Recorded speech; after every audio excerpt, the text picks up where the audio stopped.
come take a walk with me.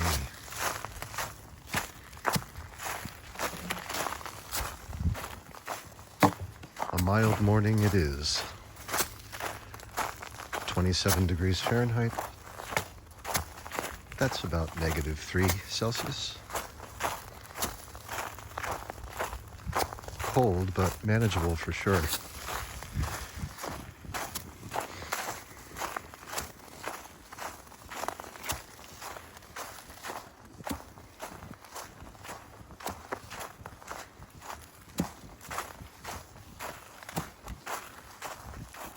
Nice sound to the snow this morning. It's very crystalline and powdery. Hello.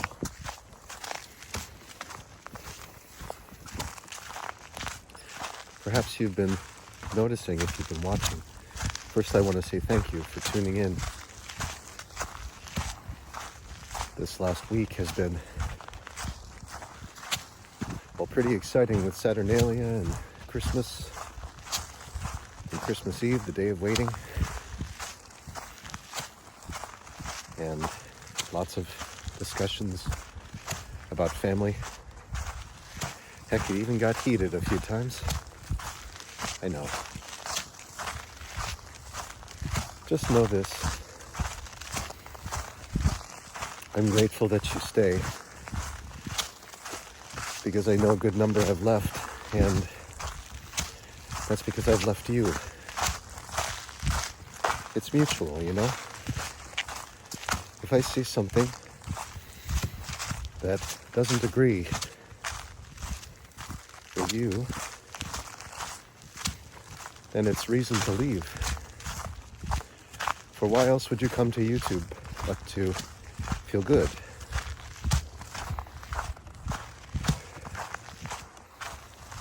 Do you go to YouTube to feel good? I do. I go and watch videos like audiobook readings from the Master Key Society. I listen to mantras for relaxation. And of course, I listen to ASMR. And what I've found is my full voice in this way in the woods. It tends to captivate me and soothe me. So I'm just doing it this way, so that you have what soothes me. And perhaps this will provide you with what you have come to YouTube for.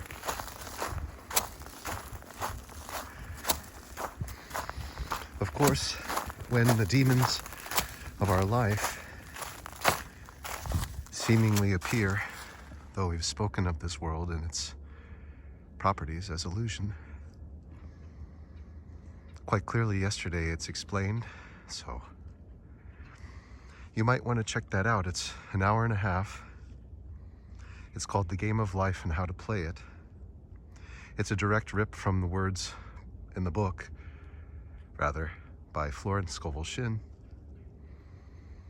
from the early 20th century. And the reason why I went that far is to directly take her words, or the title of her book, not her words so much, as these are the words of God that we're talking about. There's really no better way to explain, aside from maybe going Shakespearean and esoteric, how this is in fact a game, this life experience you're having. And it's one that's very misleading. It's filled with illusion, false promises, and then there are these silver linings that are quite beautiful, filled with joy, blissful remembrance, and nostalgia. So I diss time quite a bit, I know I do. And it's because, quite frankly, I am afraid of it. And I would say, who isn't? You see, I'm not so much afraid of time running out. I don't want you to mistake that. I'm afraid of its presence, for if I find myself conscious of it, that it has been created by me, and I'm talking about the past, or I'm talking about the future, and I am aware of it on those blissful occasions that I'm aware of it, there is a slight pang of fear that comes to my gut and says, hey, this is the primrose path that leads to suffering. Lest you be reminded with something that physically manifests. Best to steer your course a bit more straight towards the promised land. That's my inner child speaking in conjunction with the Father. And all these beautiful concepts have already been explained. And I know that it's no excuse to keep using abstract terms with the viewers who might be just arriving for the first time, wondering what this is. In fact, I promote YouTube in a number of forms differently. For example, on TikTok, it's mostly ASMR. And most of the subscribers come from TikTok. So it's natural they would expect to receive something in that vein of ASMR. Without knowing it, this is. Though my voice may be loud and the sounds of the crunching snow, your volume knob isn't loud. It allows you to adjust so that the listening experience is tailored to what you enjoy. And the mix will be the mix. You know, just like the mix is the mix in the movie Tenet. It's a mix. It's hard to hear sometimes. What's being said, you have to listen to get to it again. You have to go to the theater again. See, a poorly laid out mix has a great replay value. And when you have these moments of lucidity and recovery from the trials of life, it's room to absorb. So take with you just a word. What is that word? Freedom. It could mean patriotic freedom. For most of you, it does. Please don't hold that freedom at a distance. Allow it to come forth from within you, is my prayer. That would be the right form of freedom to embrace on this day. Yesterday we talked about cycles. There's not much freedom in cycles because they're never ending. That's why it's a cycle. If it was a single instance, it would just be a circle. But when it keeps happening, it's a cycle. We talked about that yesterday, what that really is, and concluded quite conclusively, for the lack of a better adverb. If there even is one needed, we concluded that cycles are illusion. Time is illusion. Suffering also. Feels quite real, but it stems from illusion. It is the mismanagement of our thoughts that leads to the pains that we feel, the pains that we accumulate in the body. So freedom allows us to let go or release ourselves of those things, to cast those burdens on an infinite intelligence that powers us. And that intelligence is extremely scientific. It is science. It speaks in law. Another word for law is Lord. So you might hear me say, dear Lord. I'm saying, dear law, that which cannot be bent, broken, or misused by anyone, for it reigns consistent. Dear Lord, execute your law. And the only law that you really need to know is that you become what you think about. And what you become is a result of your feelings. There's a sequence in which feelings are brought about, it starts with a thought. First, there's a thought in the mind of God, which is infinite, and that is a stream of thoughts based in duality. So as we come to understand that we become what we think about, and we seek freedom as the lesson for today, I want you to understand the power of the feed. You see, God sends us messages all the time, and that is the feed. I am tuned in to the feed right now. So are you. The words that are being delivered come from this feed. So do yours. In fact, nothing can avoid the feed. That said, we as instruments of God, as embodiments of God, as made in the image and likeness of God, act as transistors. And we are able to tune in to specific frequency arrays that come from this band of infinite intelligence that's otherwise referred to as the electromagnetic spectrum. We, as human bodies, are electromagnetic. And there are discourses in which I go through this with great detail. To summarize, we are electric, magnetic, and chemical. All three. Though some would argue that the chemical component is the result of our electromagnetism and how we manage it. That's fine. But for the sake of understanding, 3 parts composed of the human body. One is electric, the brain. One is magnetic, the heart. And one is chemical, the gut. Okay? And within these 3 parts, we are effectively transistors, radios as it were, tuning in to the frequencies that we desire, whether we know it or not, which formulate into habits, routines, and personality. All in that order, it's that sequence. Or you could say routines, habits, personality. However you want to look at it, personality is the last thing to form. So my personality, as I declare it, as I claim it, is a result of my life experiences. My life experiences are a result of the frequencies that I have tuned into. And the frequencies that I have tuned into have come from an infinite source, the electromagnetic spectrum. A small band within that I've concentrated on for the last year or 2 with more frequency specificity, with more specificity than ever. Sometimes with error, sometimes it gets blurry, sometimes it's out of focus, but it's not for the majority. In fact, the majority of the time, the station that I listen to and deliver words from is quite clear.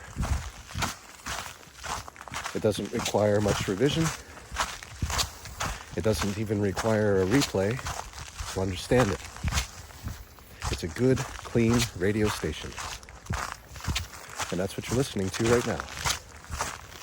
Immortal Arts Radio, brought to you by our sponsor, the birthless, deathless, changeless, immortal intelligence that is you, otherwise known as God.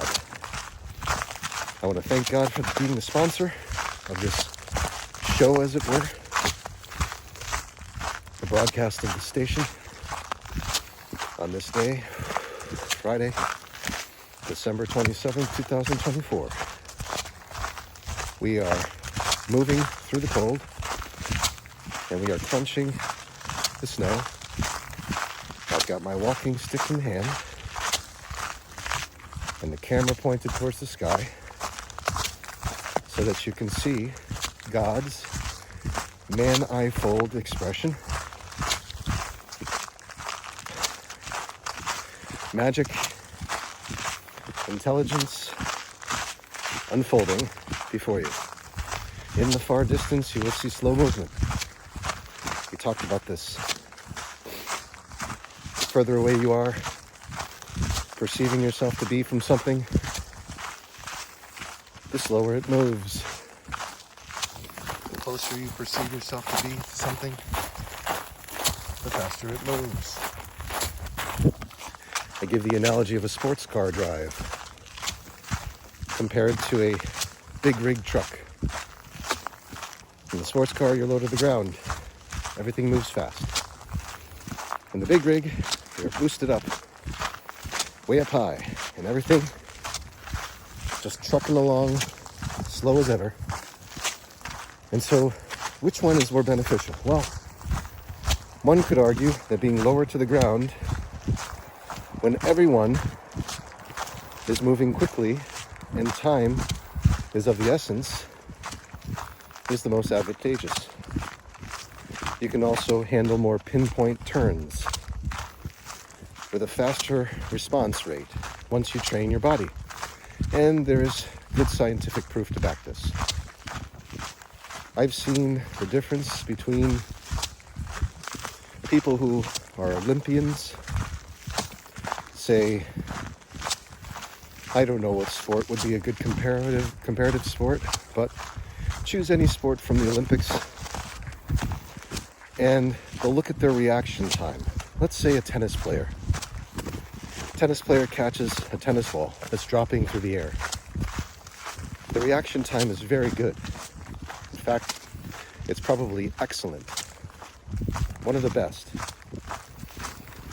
And they're marking the milliseconds, and then you have a NASCAR driver or a Formula One driver who knows that one wrong single millimeter move in the wrong direction equals death. And their response rate is much faster than the Olympian. More accurate. It's because for them, it's not a practice, it's life or death. That's it. So when you take that factor and you place it in the hands of someone who wants to live by the thrill, just the thrill of living, dangerously, with risk, they find themselves more comfortable being close to the ground, moving quickly, making hairpin turns, and quick decisions on the fly, with everything being risked and put on the line. And that's a personal choice. That is the NASCAR Formula One driver's form of freedom. And people flock to it.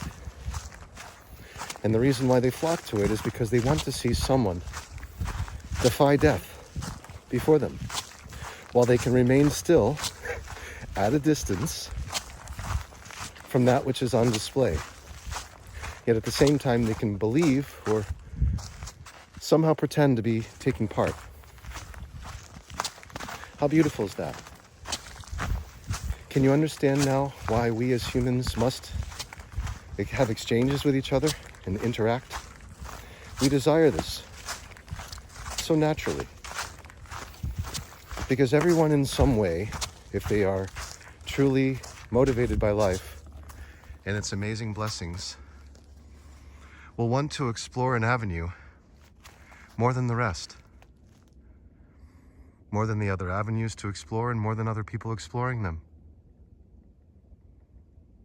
They want to do something unique. You want to be unique. You want to be seen as a flower that is independently beautiful in the garden of flowers.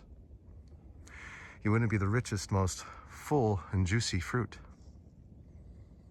You want to be the strongest, most powerful, fortified bamboo. You want to be the most fragrant of the frangipani. Flor de Mayo. Of course you do. You want to be the fastest. You want to be the one who jumps the highest.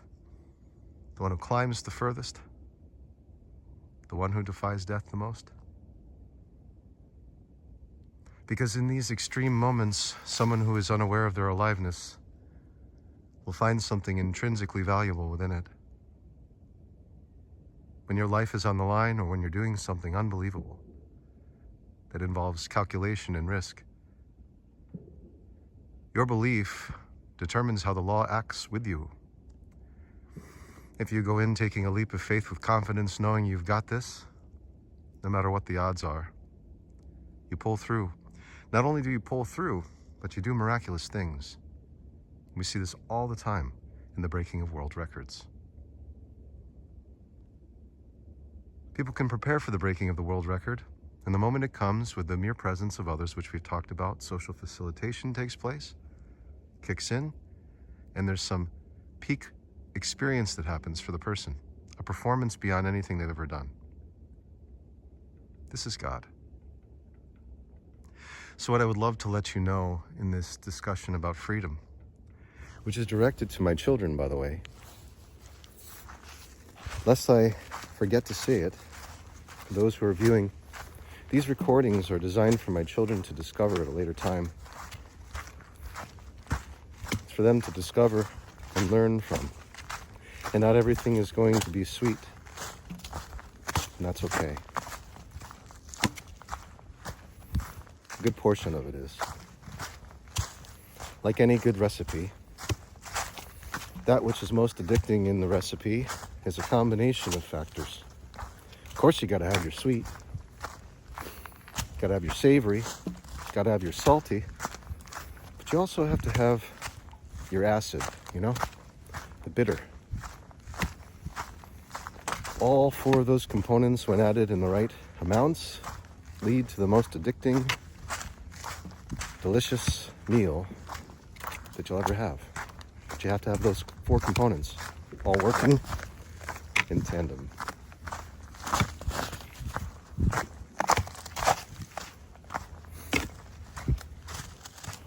You can't have too much of one and too little of the other. That throws everything off. I learned this in brewing. I got really excited when I was brewing in the beginning, and I thought, okay, all I need are these ingredients, and I can put together the perfect recipe that'll rival the most successful breweries. And you know what's wild? The first beers that I brewed, they were that. In fact, I remember getting this secret recipe from the head brewer over at Magic Hat Brewing Company. And at the time, only on occasion did they have this beautiful, robust porter. This very dark, turbid, opaque beer with a frothy, golden, orange head and a deep chocolate hue. It was pure chocolate in the glass, but not only that, it had this vanilla bean that was out of this world. I had never tasted anything like it, and I wanted to make it. So I started studying, learning about fermentation science, how I was going to accomplish this, being a novice.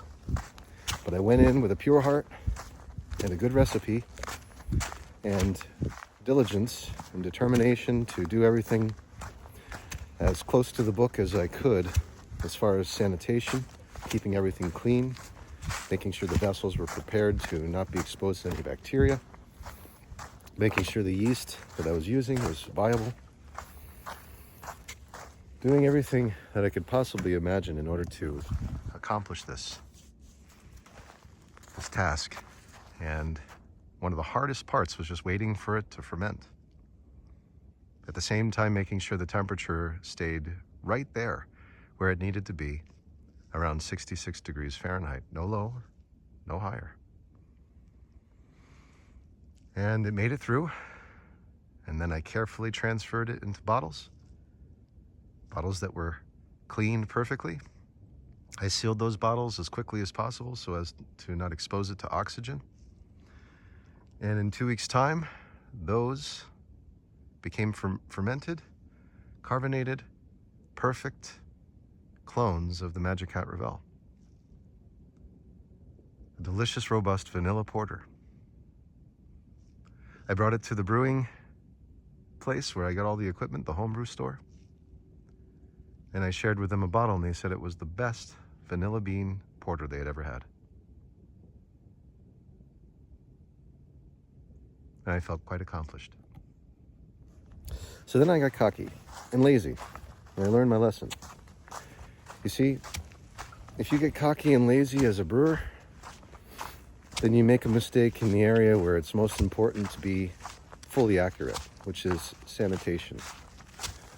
You see, brewers are glorified janitors. They're constantly cleaning fermentation vessels, scrubbing them, sanitizing them with Star San solution, iodine-based solutions, scrubbing every single corner, every nook and cranny, and even getting down on their knees with toothbrushes if they have to make sure everything's perfectly clean. And when you get cocky with your brewing, you get cocky with your sanitation, and that's when problems start to go wild. Literally, wild yeast gives you this very distinct off flavor. Starts to turn into a lambic, which is sour beyond compare. Hence, the perfect balance of salts, sweets, savories, and sours are what will get you the perfect meal and the perfectly brewed beer. Same goes with life. So you got to keep the place where you do your brewing clean as a whistle. How do you do that? Well, it's not just clean in philosophy, clean in affirmation, clean in presentation.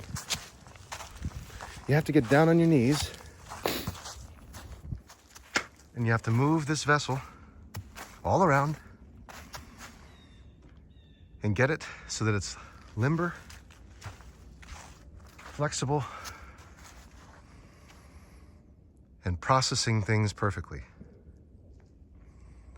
So you got to give it yoga. And this morning, I did not give my body yoga. And the reason why I did not give my body yoga is because of fear, of time. The clock was presented to me early on. I woke up at 7:15 in the morning and immediately started producing music. I can't stop. And that's a good thing, because it is creation. However, this creation went on for 2 hours and 15 minutes. And the next thing you know, I'm being told that the day's begun and visitors are coming. And they'll be here in 20 minutes. And then you have to make decisions. Because I chose not to use my body in a way that I do every morning by practicing yoga, I had to sacrifice that for creation. And sometimes that's going to happen. The question is, are you all right with that? Well, I can tell you, I feel complete and total joy when I'm composing music now. Because it used to be a drawn-out process for me. Some would say, no, it wasn't. It was very quick. Most people who know me musically know how I write music. It's fast. But it's not nearly as fast as AI working with me. And so it's so addicting. I know I can listen to anything and be inspired and say, yeah, I want to do something that approximates that. And now I found myself coming into what I believe to be my ideal sound. It's indie electronic, 4 to the floor, sultry, romantic, soft, slow, ephemeral, full of whispers and messages from the beyond. And then sometimes it's full-blown synthwave disco. Diving right back into the 80s and pretending to be a child again. But it's all pretending to be a child and becoming that as time disappears. So the questions come in, well, how much money are you making with this, right? What future is in this? Are these songs really yours? How much does it cost? What are you spending? How much time are you putting into this if it's not paying you anything? These are the questions of my past. And they come in the form of invasive questionnaires, seemingly being read off by people who I love and trust. But this isn't coming in anymore. Not with this, not with music, not with Suno. And what I find more and more every day is I am gaining followership in the way that I would only love to. No comments, just love. And everyone is a content creator now. In fact, there's no excuse not to be. To go to someone's account and not see a song there is very strange, because it takes seconds to type in a prompt and have the entire song delivered to you. So that's what's beautiful about this. There will still be, even with all of this luxury, people who are presented with the answers that choose not to engage in them, to receive them, to prompt them into performance. It's mystical. However, this has always been the case. However, where we are now, at least with music, is this music is just as commercially viable, mixed and mastered, as the best. You could listen to a song of mine. I call it mine. Technically, it's God's manifold expression. And it sounds just like a Coldplay song that Michael Brower had mixed in New York City and took his time meticulously with all these tracks that were recorded in London meticulously, adding the right amount of compression and reverb and, buses for mix bus 1, mix bus vocal, mix bus guitar, and it's all brought together. And that's Michael Brower's livelihood. And the beauty of Michael Brower is that he has his own verb, his last name. And this effect that he has on songs is known throughout the music industry in the world. And now it's available without even having to prompt AI. It just is included because of his beautiful contributions to music. It's been studied by something that understands music better than human. And so now, if you say chill wave, mellow, lo-fi, indie electronica, 108 BPM, 4 to the floor, it just knows it's going to Browerize this song. And the rest comes down to how you define the song through lyrics. And that's when it becomes so much fun. Because the song is already done, and now all you need to do is express how you feel about the music that you're listening to, about this framework that you're listening to. What does it evoke in you? How do you feel? And from that comes the lyrics, just like the writing on the page, just like the discourse in the woods. It's all God. And so it's working, and I see it. Not to mention, if you're listening to music all day, I'll repeat this. If you're listening to music all day, then you are accessing a higher dimensional state of consciousness than if you were to be going to work, not listening to music, driving on the road, not listening to music, thinking about a loved one, not listening to music, imagining your future in the now, not listening to music. When you listen to music, it enhances all of these components that have to do with your wish fulfillment and your desires. As you might have noticed, may have, this is a mistake point right here. It's like a scratch on the record that we skip over every day. Right here. Happens the same way. Has for the last 3 days. It's really beautiful. Little anomaly right there. Time-space anomaly. Cool.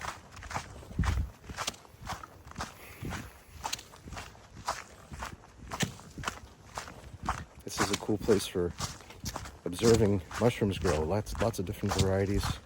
Big clusters right in this spot. Only a certain time of year. But there's people that even make music with that, with the frequencies being sent out by mushrooms and plants, because they send out a resting frequency and it's transcribed into music. So you can really do anything.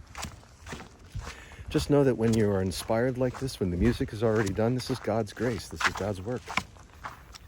And what do we find? Most of us, except the people who are the courageous, pioneering, trailblazing music makers of Suno, they just stay far away from it, run away from this idea that you can have a song right now. And this will always be the case. Just as there will always be a supermarket presenting to you whatever sprouts were sprung overnight in a simple greenhouse. People don't want to do it. They'd rather buy it. People don't want to compose it. They just want to listen to it and buy it. People don't want to brew it. They want to drink it after they buy it.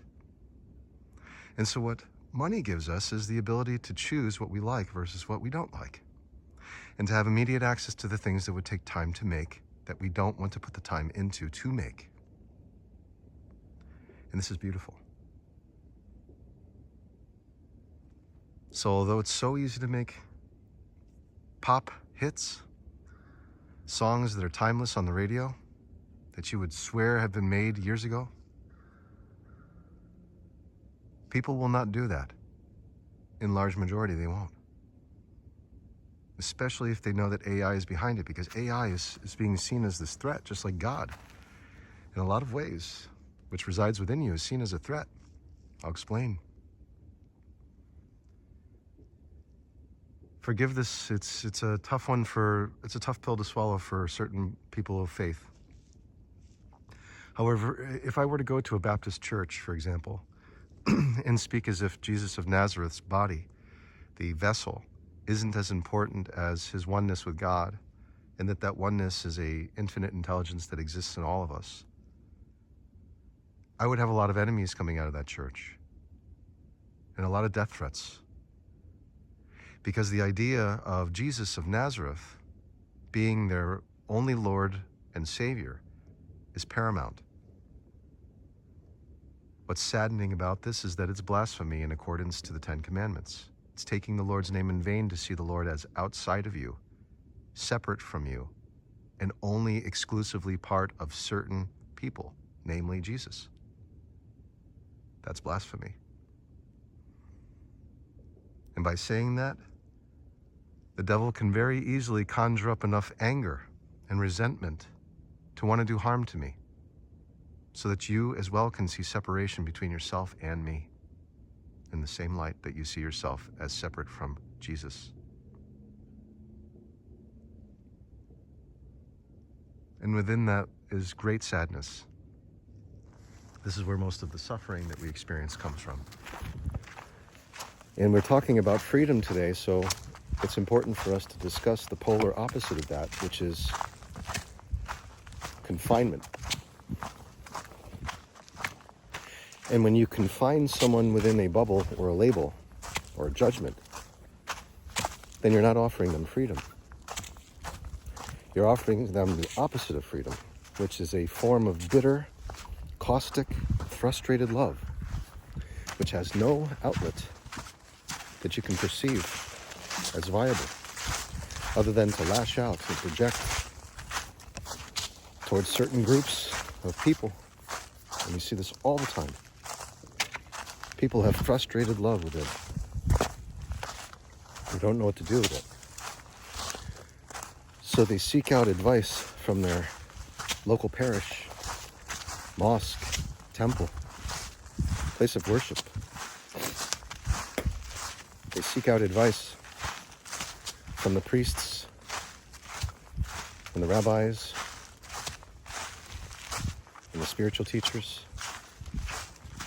And they ask them, who is my enemy? And it's a wonderful opportunity for a parishioner to offer to you a person or a group from which you must stay at a distance, or else you will be corrupted, thus becoming closer to the parish through fear. Fear that you would be overtaken by something that is outside of you, that is more powerful than you, or influential than you, than God. This is a very sick thing. And this is why we see people at odds with each other, fighting and going to wars, because they're afraid of you so much that they wish to destroy you. Better to see you destroyed at a distance, so as to watch the carnage, but at the same time not be part of it. So the protests will happen on a university campus. It's a nice bubble. It's protected. It's very far away from Israel and Palestine, even further away from Ukraine and Russia. And people will protest, saying to free certain people, but not others. And who is to be doing the freeing, if not yourself, from within? And therein lies the rub. Protesters of this world cannot see freedom from within, and thus believe themselves to be restricted by something outside, put themselves at a distance, judge, label, attack, cancel, block, shadow ban, or otherwise harm, until the problem just vanishes and goes away, and there can be a brief celebration of victory until the next skirmish unfolds. And that's not God's mold, nor is it his manifold expression. It is completely human, entirely human by design. And it's error to think that your human neighbor is your enemy, that there be factions and groups that create an indelible separateness, lest you forget you were made in the image and likeness of God. There wasn't a single human being who came into this planet, into this life experience, without going through the same trials that you did. Each and every one of us had our own little Formula One race, moving quickly, making hairpin turns, fighting against millions of others who wished to make it to the cosmic egg before us. It's Ready Player One. And the one who makes it first is a lot like Parzival in Ready Player One. You know, the same as Percival from the Grail lore, King Arthur, Excalibur.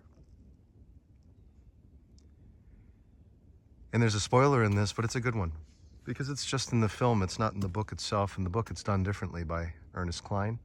However, Steven Spielberg depicts it in a way where you have to go backwards on the track. You have to go in reverse. You have to go back into the future.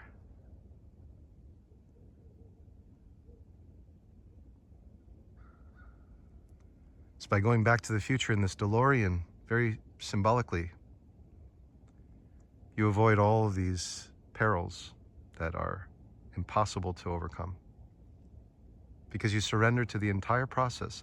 Let everyone go ahead of you, and instead put your hands, put your body, put your vessel into the power of this superior intelligence that you know has all the blueprints, knows the means in the way to your salvation.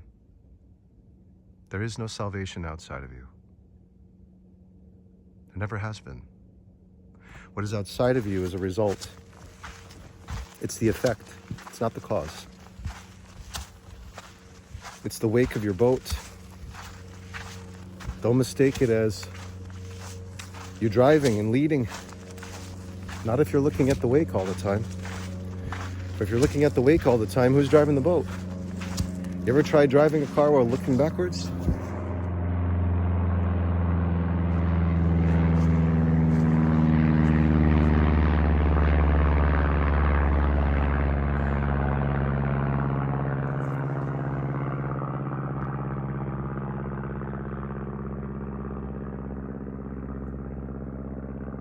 Have you ever?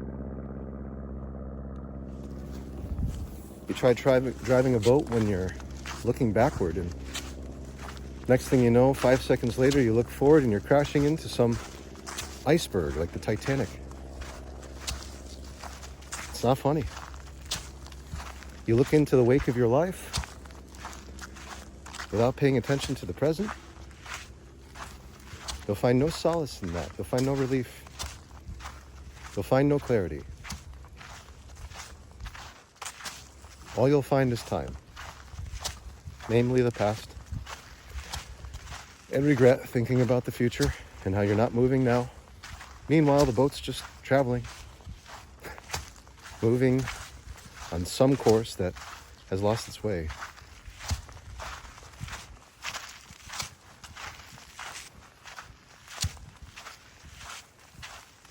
But don't despair, for it's a game. The game of life. Not the life of life. For the life of life is behind the scenes. And that doesn't die. The life of life, the observer of you, the watcher of your life experience, the giver and gift of it. The life of life doesn't die.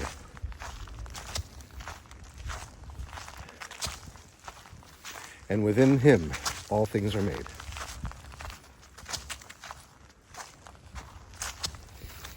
So you surrender to something that is indelibly a part of you, yet at the same time it is superior in intelligence in comparison to your egoic life, your accumulation of life experiences. It far exceeds whatever intelligence you think to have gathered in this earth life sojourn, as it were. And by surrendering to that source, you do miraculous things. All the good things that you've ever done come from that surrender. And for the risk taker, the trailblazer, the Formula One racer, the sperm that raced for the cosmic egg, that made it against all odds and became you, each and every one of us went through those trials. Which means each and every one of us is deserving of our clean, crisp lottery win, and to not have it interfered with by anyone's ideology or impressions of fear. For to do that is to chastise Christ himself, to crucify, take him through the trials, the stations. Freedom means you do not trespass. You do not interfere. You do not introduce fear into the minds of the influential so that they introduce fear into the minds of the easily influenced. But we do that. You could say, I even do it too. Even with my children. So Lumi, Liam, remember what I said. If someone comes to you expecting you to give something in return for whatever it is they're promising you, that is not a good person. Notice how I'm giving you this wisdom for free. Each and every one of you receiving this wisdom for free. There's no cost. Your investment is the time that you make for this. And that investment has incredible dividends. If you have not yet seen those dividends, keep listening, keep observing, keep growing.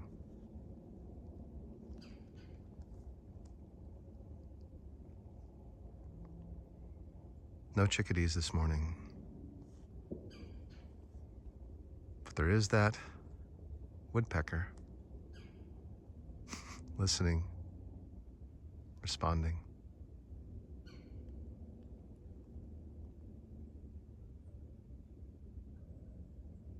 A dog in the deep distance. Steam coming up from the plains.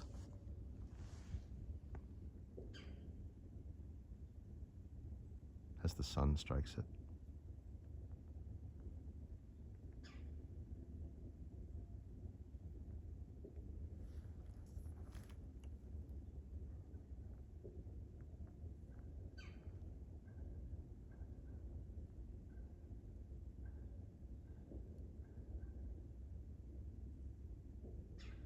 Chickadees in the background.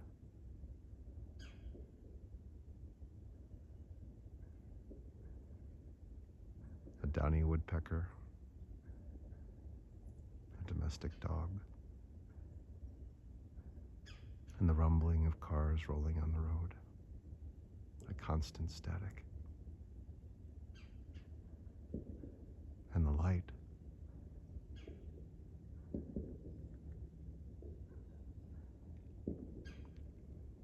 The moving of trucks. Pay dirt. Maybe even the occasional shots fired, seeing it as hunting season.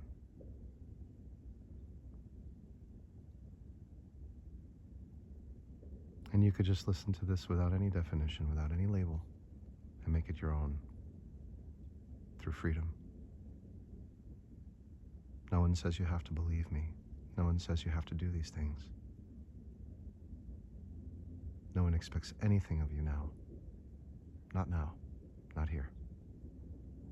Not with me. And so the Lord hears me and knows that what I've given to you is a pure promise. Just as I give this to my children, I also give this to every viewer who stumbles by here. You're meant to be here with me now.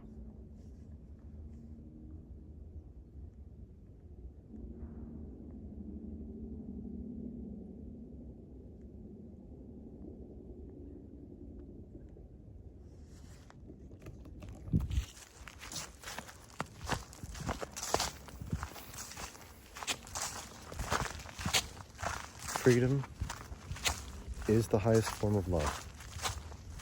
Fear, when driven to act impulsively, is the deepest pain that you can deliver yourself and others.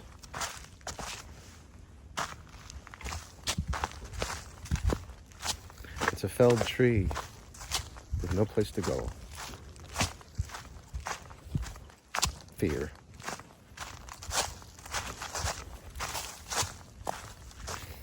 So how do we move past it?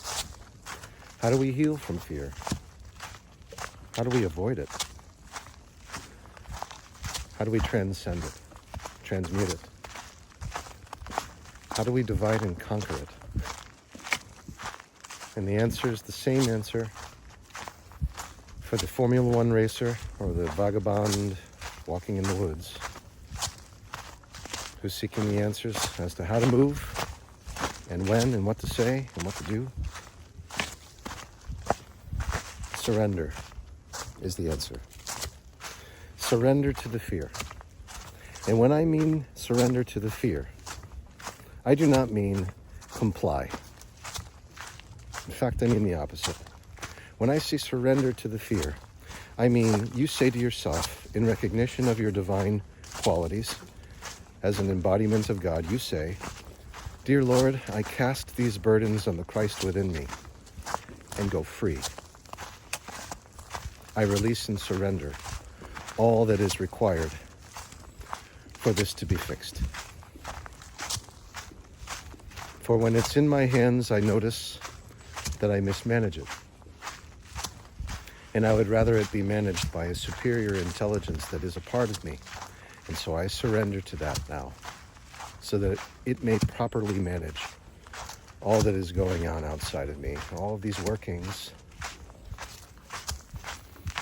And in that, a son, whether you're a man or a woman, You act as a son to the Father in that moment, and you say, "Thank you, Father,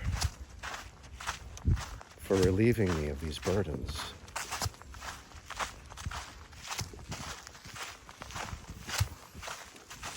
And Father says, in my mind, for narrative, "It's okay, son. You, like every other human being, arrived in the same way, under the same odds, just about. There was only one egg, and you made it. And it's because of you making it that you are in control of every movement, every selected thought, every step. And it's because of your arrival at this egg that you have this divine power obeying you in the form of 37.2 trillion cells in your body, with 100 trillion atoms per cell, all working in harmony to form you so that you may have this experience. Because you had that courage and you arrived against impossible odds, you are deserving of a wish-fulfilled life. And then it becomes clear, you see? It becomes very clear to you now why you're deserving and worthy of a wish-fulfilled life. It's because the odds were impossible, yet you made it. And you're here and you're alive and you're experiencing this against all odds. You made it. A quartz stone in the middle of the road, you made it. Smoky quartz. However you're presented, alexandrite, diamond, or otherwise, you made it. With all of your flaws, faults, and inclusions, all your fractures, all your irrepair, you made it. And you are alive. Thus you are in control of this vessel,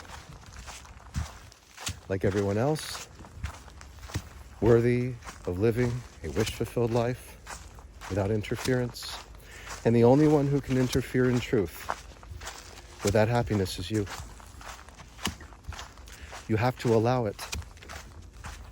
So, as we were talking about gossip right here, when you gossip, you give your power to that person. It may seem like you're not. It may seem like you are in control over the situation, dominating, what have you, belittling, mocking.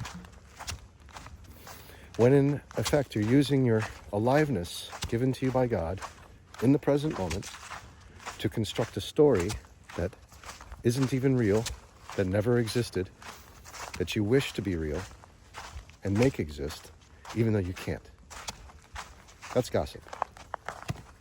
So it's a mismanagement of your aliveness, to say the least. And God complies all the same because it is your choice. Like I said, no one can take your power from you but you. And your power is infinite. It's not limited because you made it to the egg. See how this parallels Ready Player One? Very deeply. Parsifal makes it to the cosmic egg, the Easter egg, at the end. And he asks the Father, "Is this real? Are you real?" And you know what the Father says in return? Nothing. He says nothing in return. But he offers a smile in that little attic filled with vintage video games. Makes me want to cry.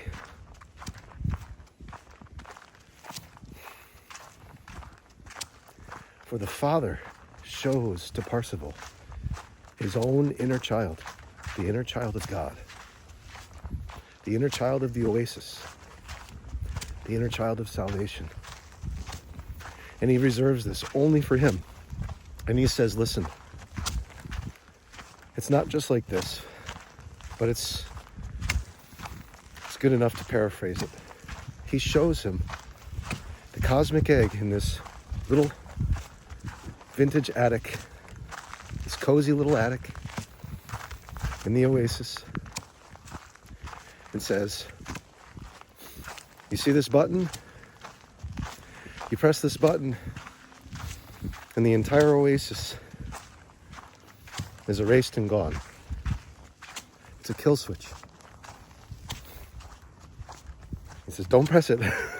He laughs. But seriously, it's such a beautiful construct, the Oasis, and it gives people so much fulfillment at the same time, so much hardship. It'd be a terrible balance to break in an instant. But all the same, he shows him the button that does it.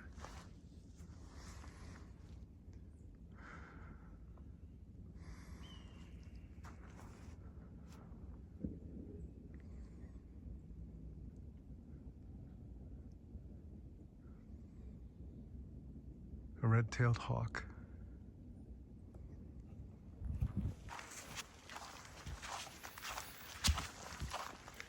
Hard to mistake that sound.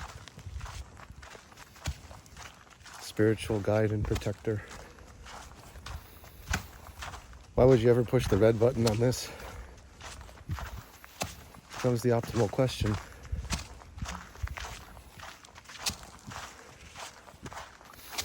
What's most beautiful about this analogy is that all of us, you included, my children included, we all have our own oasis. We're not competing for who gets to inherit the oasis. This is no longer a race to the cosmic egg, for it is in our hands and has been all along. However, it is not tangible, it is not of this world. Yet at the same time, it is real.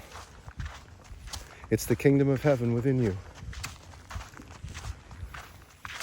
So how poignant. Spielberg knows this too. How poignant that they're wearing these headsets in the haptic suits, going into this virtual world, this game of life, playing it and going through hardship, feeling restrictions, feeling like everything is lost, wanting to toss themselves off buildings at the loss of their avatar's money. At the same time, unbelievable solidarity. Forces that were once opposed with one another coming together for a common good, which is to see the preservation of this beautiful construct, albeit virtual. It's too special, it's too precious to let it fall in the hands of a conglomerate like the Sixers. The Google comparison, 6 letters. Very simple to put together. Because if it were to fall in those hands, it would become a prison. Nothing more than a prison. For the large majority, aside from those who complied and were complicit in meeting the demands of such a horrible technocracy. And it's all displayed for you. It's all given to you. But you might just miss it if you don't stop and look around once in a while.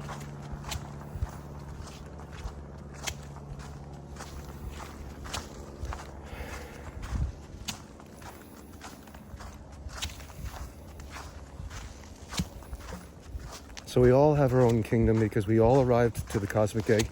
The race is already done. We already made it. And now we're having our life experience. Effectively, it's the ending credits. This entire life sojourn is a long, drawn-out ending credit reel because the adventure's already over. But there are many games and many adventures that we can enjoy while we're here. Enjoying the credits roll, as it were. But the main adventure's already over. And how joyous to know that we don't have to put any more risk on the line. That we've actually made it. Has anyone told you that you made it to an egg? That egg, when you joined with it, gave you the power to multiply into trillions of your own original version and beyond? That the sum of the parts, that is you, as a sperm in the egg, makes you more powerful than ever, capable of becoming what you think about through the mind of God. Has anyone told you that the trials are over? All the same, there are going to be people, just as yourself, when you're down and out, that have everything.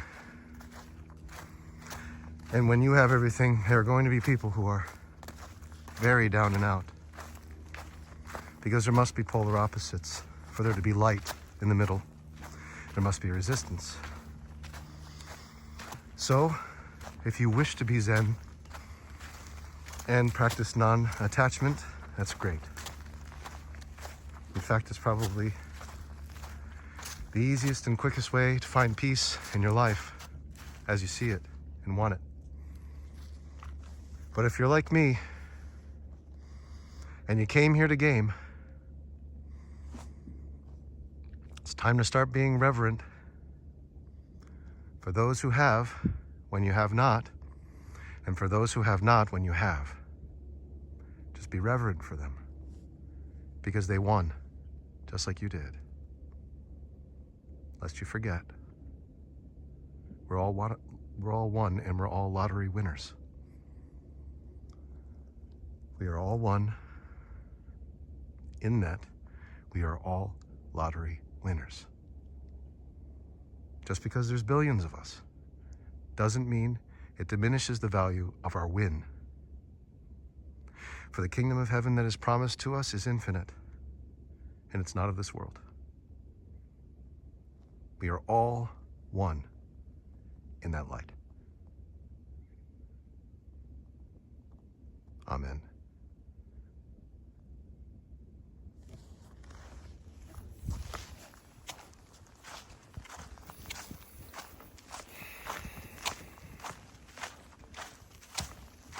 So as we come to terms with our win, the question then becomes, how do you plan on spending your time in the Oasis? Do you want to suffer? I would pray not. Do you want to thrive? Live in the extreme, on one side or the other, poverty or wealth? Do you want to create, compose and write, film and run and cook and clean and maintain and build and invent and cultivate, procreate, care for? Perhaps you just want to be a menace and destroy things, break things, turn to the dark side, as it were. It's all your choice, for it's your kingdom, and it's granted to you, no matter what, for we all share the same type of win. And the only issues that ever occur as far as these decisions and the game of life and how we play it is when we choose to trespass and interfere with the wins of others. For there is no need. Everything that you wish for and desire is already yours. So there is no need to ever take from someone else's win. There's no need to ever be envious of someone else's win. There's no need to ever steal or walk over or trample or cancel anyone else's win. And in doing this, you invite huge consequences in your life. This is why the 10 Commandments exist. It is the manual of life. These are the basics that will keep you happy and wish fulfilled should you comply. Should you not, you will still have the same power that you already have. However, the consequences will be grave, and you may not be able to predict them in time. In the first couple instances, maybe. Afterwards, it's just going to be such a distortion that you could be so lost in it that you would decidedly become a victim of this place that you actually won to be a part of. And you are not alone in that. For I have fallen into that trap too. Only to find I had to dig myself out, because the power that put me there is the power that gets you out. Because it's infinite, there is no separation between good and bad until you decide. But in the truth of the infinite power, the imagination, it is inherently good to win the lottery and be told you become what you think about in the form of a wish-fulfilled life. That's a great win. We've already played Ready Player One. We've already made it to the cosmic egg. It's not just parable. We literally went inside an egg, dropped off our body, remained still and multiplied, and became what we are now, the manager of a human vessel. This is not folklore. This is not a fairy tale. This is what happened. And it's what happens anytime a child is conceived. So if it comes to the argument of, is this life viable? Let's just get this out right now. If you decide to terminate any life that is human, you have ended the life of a lottery winner. If you end the life of any conceived human at any point in time, after conception, you have removed a lottery winner from the game of life who otherwise was given a promise of wish fulfillment. This cannot be argued. This is fact.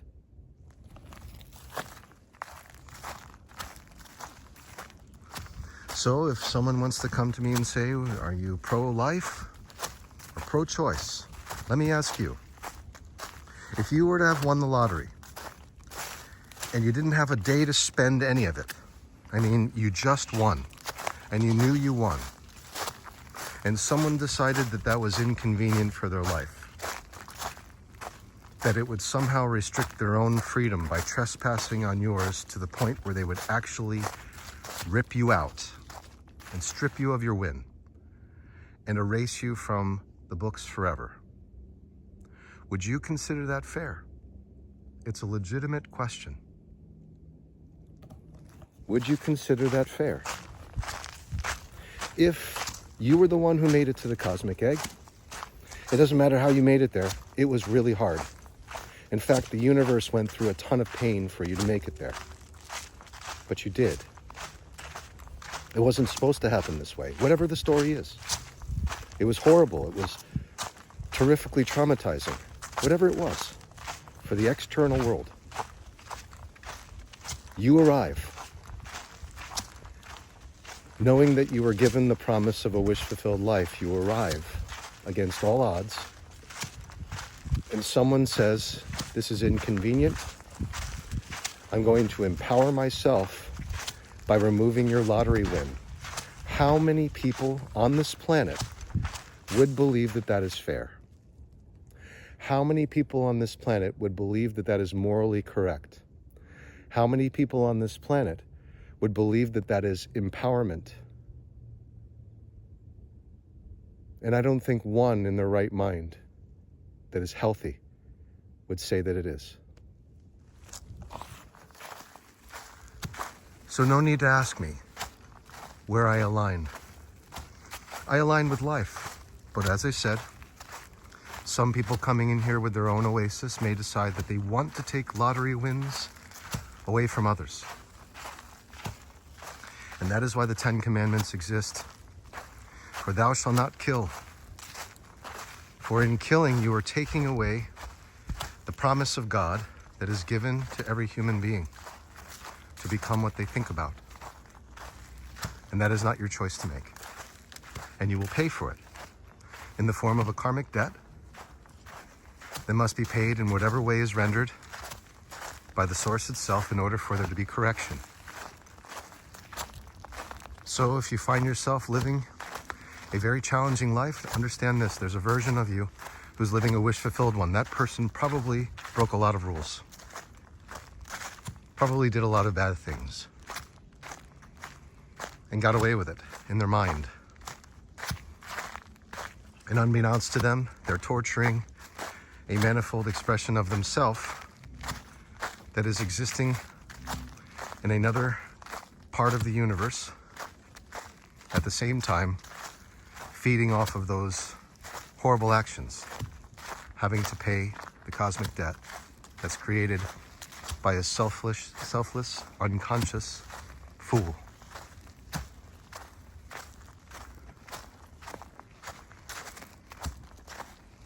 And the worst part about this is, most people will never meet that reflection of themselves until they go out in the streets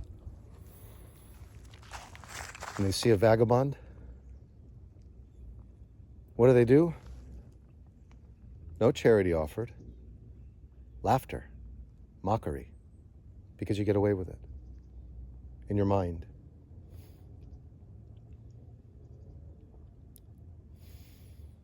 Please don't forget that you are having a life experience. I discussed yesterday that if you're living in this life experience, it has a beginning, a middle, and an end. As much as I say you are pure spirit, it is the aliveness that remains, not you as an egoic self. The egoic self making errors in the way that I just described, by belittling and mocking and destroying life and stripping away people's lottery wins, has consequences beyond compare that I cannot explain to you, other than look at where I am. Some version of me has lived so ignorantly in wealth and power that a version that is represented by me as a vagabond must exist, where everything is unfair at every moment. And people will lure me in by making it seem like it's finally going to change, and it never does. Say that opportunities are knocking, they never come. Thus forcing the person, the vagabond, to decide that this external world is not worth trusting. And the only way to be peaceful with this is to detach from it entirely as far as life experiences and memories. They have to be detached from. And then through this practice of non-attachment, which is Zen, one can come into the centeredness of being and not be at all concerned at all with what the results are outside of oneself, but rather be accepting of all of it as part of God's manifold expression. That is the only way for a vagabond to find peace. In that situation where some version of you is living out a horrible life, all you can do is attempt to center yourself and stay in the present moment, understanding to have any expectations of this world changing or opportunities arising is really disastrous for self, and to not fall into that illusion. Some would call that morbid. I would call it freedom, being able to choose to recognize your aliveness without any restriction, without any false promises, without any primrose paths or otherwise rotten leads, without any caustic indifference, hate, gossip. Without any of that, you can be at peace through your centeredness. And we use this as a marker of our centeredness, the sun.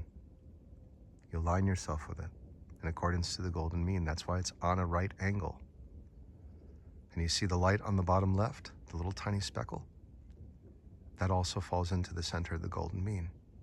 This brings you healing. This connects you with God's portal. This is centeredness in yourself. This is centeredness in a world of duality. That's why the golden mean exists, to remind you that it's just a spiraling of expression that has to exist in polarity. Both the positive and the negative, the everything and the nothing have to exist at the same time, and you find yourself centered between that. That's where the narrow gates are that lead to the imagination. Put things in order in this way, and you will find peace in that. You will no longer have expectations of things happening, and if they do, you can be grateful, of course. When the pleasurable good things in your life that you're seeking because you're here to live a wish-fulfilled life happen, be grateful. Register the feeling that you are content with what has been delivered to you by God. That's what gratitude is, and that's why it's important. Without that feedback, God just keeps manifesting things, random things, until your instructions are clear enough for it to understand. So when you see the good things, feel them, be grateful for them, be thankful for them, and understand where they're coming from. Within. That's where your freedom is.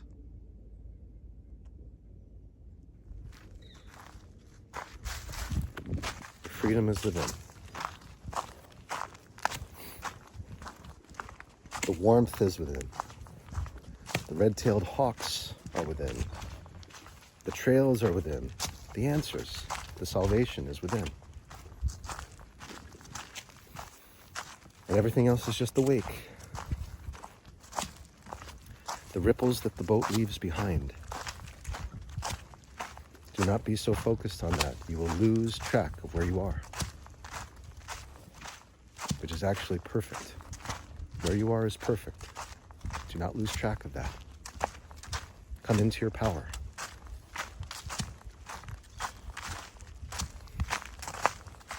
So the question becomes now, what is your desire? Step through the narrow gates. My children, Lumi, Liam, step through the narrow gates. Where do you want to be? What's your desire? Embrace that place and enjoy. That's your gift. It's greater than all the rest. You can at any moment during hard times or difficult times choose to go into a more pleasant place or a more horrific place. God gives you the power to do either. So while the good is happening, be grateful for the good, and while the challenging is happening, lean in, for it's also good. For there is a version of yourself that needs revision, and you can help that person revise that version of you that knows not what it does by being centered with God. You can send some light its way and say, you know not what you do. Here is some truth.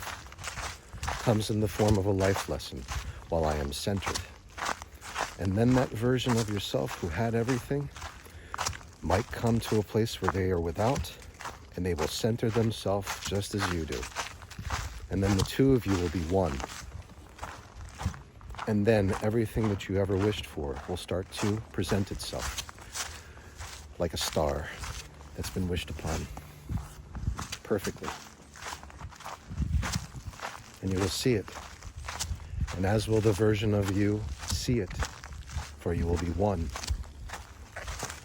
We come here incomplete, not seeking out a love to fill the gaps that we feel are missing. We come to meet ourselves in truth. So we must go through these hardships so we can come to meet ourselves in truth. Never forget this. There is a version of you seeking unity with you, but they don't know it. And when you join with them, everything manifests as you desire, without any distortion. Don't let it be a promise that I give you that you believe is illusion. See it for yourself. step through the gates into the imagination. And until next time, remember, every thought you entertain is a wish. You are a walking, talking wish fulfillment machine that won the lottery. Who won the lottery? So, every time you think, you are making a wish. So keep wishing and wish well. Know that you're loved and know that you're not alone. More than ever, you should know that now. God bless you. God bless this earth, and God bless the United States of America. Amen.